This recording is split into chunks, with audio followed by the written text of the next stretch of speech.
नमस्कार। हिंदुस्तान का textile sector 5 crore परिवारों को रोजगार देता है। नरेंद्र मोदी जी की जो यूएस डील है वो हिंदुस्तान के टेक्सटाइल सेक्टर को खत्म कर देगा, नष्ट कर देगा। ये बात नरेंद्र मोदी जानते हैं और पूरा हिंदुस्तान जानता है। मैंने पार्लियामेंट हाउस में समझाया कि बांग्लादेश को फ्री पास 0% टैक्स और हिंदुस्तान को 18% टैक्स। इसका नतीजा होगा कि बांग्लादेश की टेक्सटाइल इंडस्ट्री हिंदुस्तान की टेक्सटाइल इंडस्ट्री को खत्म कर देगी। Now what have you done? You have, the United States has reduced Bangladesh's tariff to zero.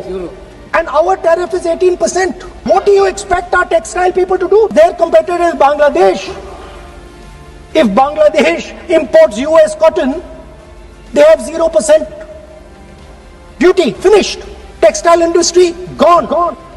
Narendra Modi ji के एक मंत्री ने बोला कि अगर हम भी यूएस कॉटन इंपोर्ट करेंगे तो हमें भी वो फायदा मिलेगा।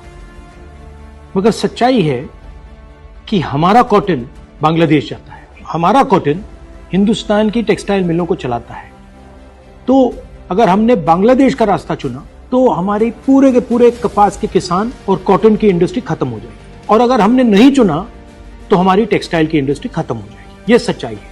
पीयूष गोयल जी झूठ मत बोलिए। इसलिए मैं इसको सरेंडर कहता हूं, क्योंकि ये डील या तो कपास के किसान को मारेगा या टेक्सटाइल इंडस्ट्री को मारेगा या फिर दोनों को उड़ा देगा। इनके मंत्री को यह भी नहीं मालूम कि बांग्लादेश अब हिंदुस्तान से कपास नहीं खरीदेगा और उन्होंने निर्णय ले लिया है कि वो यूएस से कॉटन इंपोर्ट करें। यह है यूएस डील, नरेंद्र मोदी जी की डील की सच्चाई।